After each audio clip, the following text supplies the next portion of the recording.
家里还藏着现金的老友，赶紧把手里的活儿放一放，听我跟您说个要紧的大事。银行系统很快就要全面停止接收3种现金了，这不是随口一说，这是2026年金融规定调整带来的实际变化。您要是还把这几种钱当作宝贝一样收在家里的角落，那可能会遇到麻烦，因为他们很快在普通银行网点看来，可能就难以处理了。这意味着什么？意味着您辛辛苦苦攒下的养老钱、应急金，可能因为这几张纸币就存不进银行，也花不出去，眼看着价值受损。这次变化来得很快，特别是咱们习惯现金在手，心里才踏实的中老年朋友，一个不注意，资产受损甚至失去价值的风险就在眼前。您先别着急，今天我来就是帮您排查风险的，咱们一定得立刻行动起来，妥善处理。我是您的老朋友，在咱们这个生活频道里，专门为大家留意这些关乎钱袋子安全的事情。在咱们仔细讲清楚到底是哪3种钞票这么需要注意，以及最关键的一步，教您怎么在最后这段时间把这笔钱妥善处理之前，我得先跟着一次来到这儿的新朋友说几句心里话。如果您是刚找到咱们这里，恳请您动动手指，点一下下方那个关注按钮，再把旁边的提醒功能给打开，这样我每次带来的重要提醒就能在一时间送到您眼前，不会错过了。也请您帮个忙，给这个内容点个赞，在评论区留下荷包满满4个字，给咱们大伙儿也讨个好彩头。您每一个小小的支持都是咱们一起筑牢养老防线的一块砖。好了，咱们直接进入正题，说说这个重要的事情。而且如果损毁面积太大，网点还做不了主，得层层上报，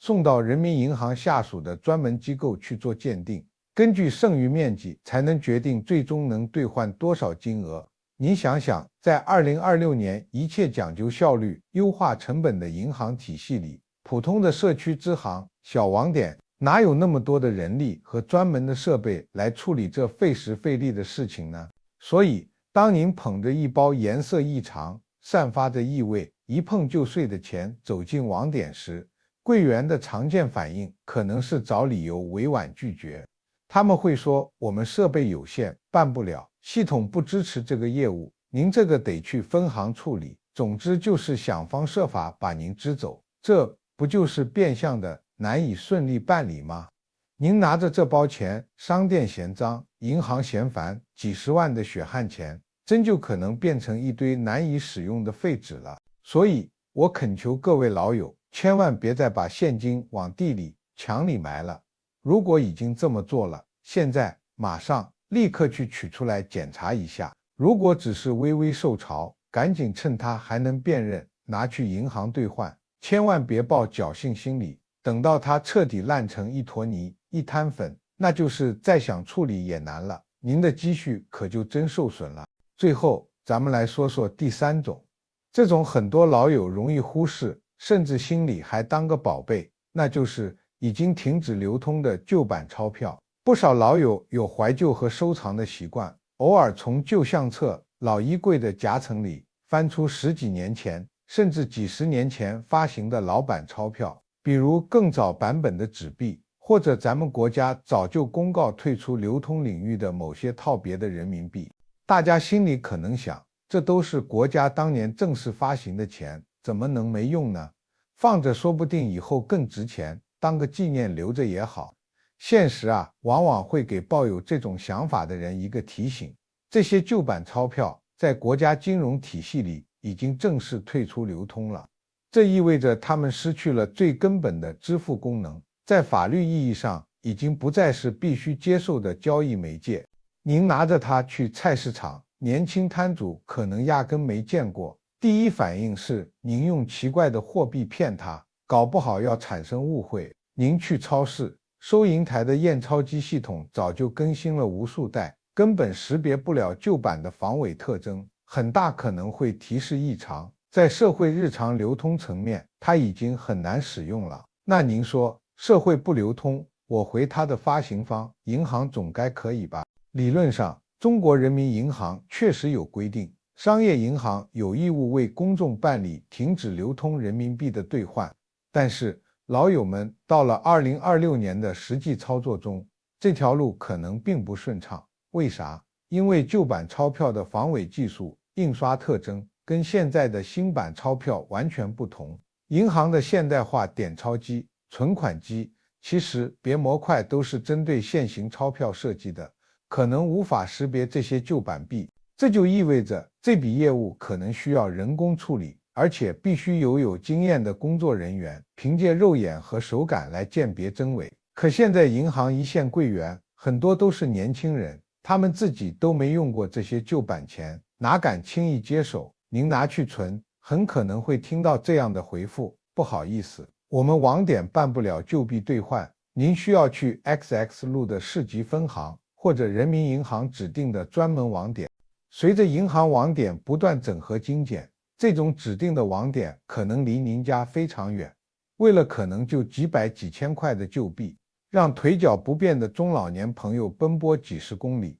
路费、时间、精力全搭上，划算吗？更要留意的是，这种兑换通常有集中兑换期，过了那个时间段，就算还能兑换，手续也会变得比较麻烦。所以我劝您别再把这些旧钱都当作潜力股捂在手里了，除非是全新未流通、号码特殊的，可能有收藏价值。那些已经皱皱巴巴、品相一般的旧版零钱，赶紧趁着现在消息刚出，银行还有路径可循，去找能兑换的地方，换成当下通行的新钞。只有落袋为安，进了您的银行卡或者变成崭新票子，那才叫真的稳妥。3种需要特别注意的钞票，咱们详细捋了一遍，相信大家心里都有数了，也彻底明白了情况的紧急性。钱这个东西，您以为放着不动就安全，其实它自己可能受损，可能过时。那么，面对这个需要注意的情况，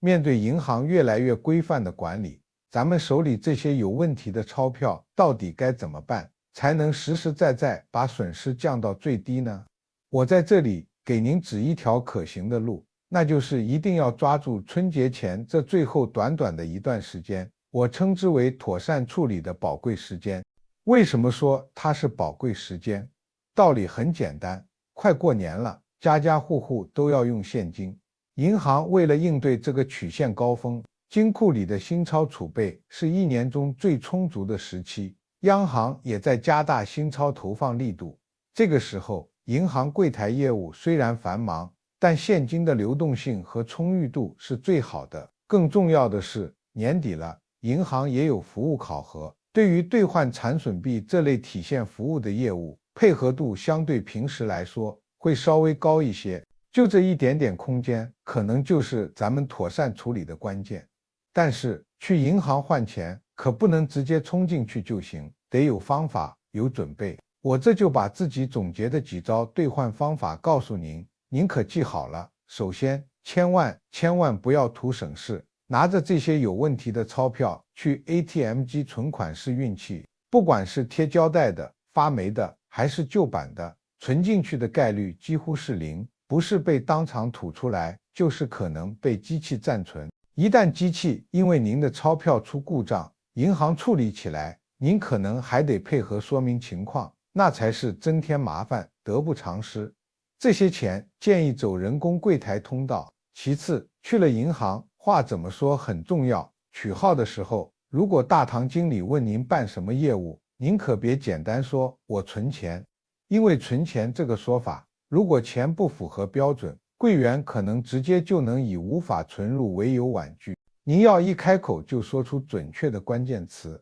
您好，我要办理残损人民币兑换业务。您记住，残损人民币兑换是中国人民银行法和人民币管理条例规定商业银行需要提供的服务。您说出这个标准说法，工作人员心里就明白您是了解情况的，可能不会轻易用办不了来推脱。如果柜员还是面露难色，推说看不准，嫌麻烦，您千万别着急上火跟他争执，您就心平气和但态度坚定地说，麻烦您请请示一下你们主管，或者辛苦您帮我人工鉴别一下，我确实有需要，理解你们的规定，但这也是我的权益。如果柜员还是表示难办，您就直接要求，那请您帮我请大堂经理过来一下好吗？一般情况下，为了维持营业厅的秩序，也为了避免客户不满，经理会出面协调，要么安排专人处理，要么会明确告知您最近哪个网点肯定能办，这叫以理沟通，按规定办事。还有一点非常实用，如果您要兑换的残币数量比较大，比如好几沓，务必记得带上您的身份证原件，而且最好让家人陪着您一起去。一来，路上和银行里人多，有个照应更安全；二来，清点过程可能比较耗时，两个人在旁边看着，也能防止忙中出错，清点数目有出入。这都是实实在在的经验。刚才我说钱还在，但可能花不出去了，肯定有老友心里嘀咕，这是不是弄错了？现金是国家法定货币，白纸黑字印着的，谁敢不收？道理是这么个道理，但老友们啊，咱们得认清2026年的今天，银行那个地方，它里里外外的运作方式已经发生了很大变化。您想想，现在到处推的数字货币，还有银行网点里越来越多的自助设备，一排排的智能柜员机摆在那儿，原来那些能跟您说几句话的人工窗口是越来越少，好些小网点干脆就把现金柜台给减少了。这变化带来的一个结果是，银行对钞票品项的要求比以往更严格了。早些年，钱哪怕就点儿破个角，柜员同志拿在手里看一看，对着光检查一下，可能也就给您收了，人情味还在。现在不一样了，所有现金必须经过验钞机、清分机，那是标准化流程。机器这东西，它是按照设定程序运行的，标准比较固定。您的钞票只要稍微不符合它的识别条件，机器就会提示，直接退出来。那柜员呢？他们现在也不容易，一方面担心收到问题货币自己要承担责任，另一方面处理残损币程序确实比较繁琐。所以当他们看到咱们老年人拿着些有瑕疵的钞票来时，常见的做法就是客气地说明情况，或者建议您去市中心那个大点的网点问问。这话听起来是给您指路，可对咱们腿脚本来就不太方便的中老年朋友来说，来回奔波确实增加了不便。那么到底是哪3种钞票在这次银行风控调整中需要特别注意，成了重点处理对象呢？我这就给您一种详细说明。咱们先说第一种，也是最常见，很多勤俭老友家里可能存有的用胶带粘贴的钞票。咱们这代人都是从苦日子里过来的，对每一分钱都有种发自内心的珍惜。一张100元的钞票不小心撕了个口子，甚至扯成了2半，那是绝对舍不得扔的。怎么办？很多老友就带上老花镜，找出家里的透明胶带，仔仔细细、严丝合缝地给它粘起来。有的钱破损的厉害，被横七竖八粘满了胶带，整张钱变得硬邦邦的。在咱们朴素的观念里，这钱只要是真的，碎片都凑齐了，又粘牢了，它的价值就1分没少，当然还能用。可是我今天必须告诉您一个实际情况，这种自家用透明胶带粘贴的钞票，在2026年的银行系统里处理起来会非常困难。为什么？原因就在那台验钞机里。现在的验钞机和存取款一体机，识别真伪依靠多种技术，比如红外线透射、磁性分布检测，还有对纸币厚度的精密测量。您看那透明胶带，咱们肉眼看着是透明的，可到了机器的识别系统里，它就可能影响检测。胶带会改变纸币表面的反光特性，可能阻挡红外线透射，而且它会让纸币局部厚度发生变化。您想，当这么一张被胶带修补过的钞票进入验钞机时，里面的传感器可能会捕捉到这些异常，判定为可疑或者残损，结果就是退出来无法处理。您可能想问，机器不处理，我找人工柜台还不成吗？这情况可能更复杂。您要是拿着这粘得严实的钞票到柜台，柜员看到的第一反应往往是为难。这里头涉及一个银行内部很注意的情况，拼凑币。有些不法分子会把真钱的一部分剪下来，拼接到假币上，做成半真半假的拼接币来蒙混过关。当您的钱被胶带裹得严严实实，柜员在短时间内很难用肉眼判断，这到底是一张完整的真钱受了损，还是被人动过手脚的拼接币。为了避免风险，减少麻烦，小网点的柜员常见的办法就是摆摆手，对您说：“老师傅，您这钱粘成这样，我们很难辨别真伪，您拿回去吧。”您看，这一句话可能就让您这张100元钞票难以顺利存入银行了。所以，听我的建议，现在、立刻、马上去检查您手头所有的现金。如果只是小小的裂口，千万别自己动手贴胶带，直接拿去银行兑换。如果已经是胶带修补过的了，也别灰心，做好心理准备，趁着春节前这几天，赶紧去您家附近那个规模较大、业务全面的银行网点，客气地找大堂经理说明情况，问问能不能通过残损币兑换这个通道来处理。再晚，可能连大网点处理起来也费时费力。说完了这粘出来的问题，咱们再说的2种，这种最让人心疼，往往损失也最大，就是那些严重发霉，甚至一碰就碎的霉变钞票，也叫脆化钞。这种情况通常发生在那些习惯把大量现金藏在家中最隐秘角落的老友身上。我听过太多这样的情况了，有的老友把卖老屋得的钱，或者子女给的孝敬钱，用塑料袋、油纸布包上好几十层，深深埋进院子里的花坛底下，有的塞进早已不用的旧烟囱里、墙缝中，还有的压在米缸最底层。大家觉得这样万无一失，贼偷不走，儿女不知道，只有自己清楚，钱放在眼皮子底下，心里那叫一个踏实。可是老友们，咱们算尽了人为防范，却可能忽略了环境的影响。咱们生活的环境，尤其是南方，潮湿是常态。纸币是什么做的？主要是棉浆啊，它最怕的就是潮湿和虫蛀。您那是若珍宝的积蓄，在黑暗潮湿的角落静静存放几年之后，霉菌可能就无声无息地全面侵入了。等到您哪天急用钱，或者像现在听到消息想去取出来时，打开包裹的那一刻，一股刺鼻的霉味扑面而来，原本挺阔的钞票已经粘连在一起，颜色发黑发灰，硬得像块砖头。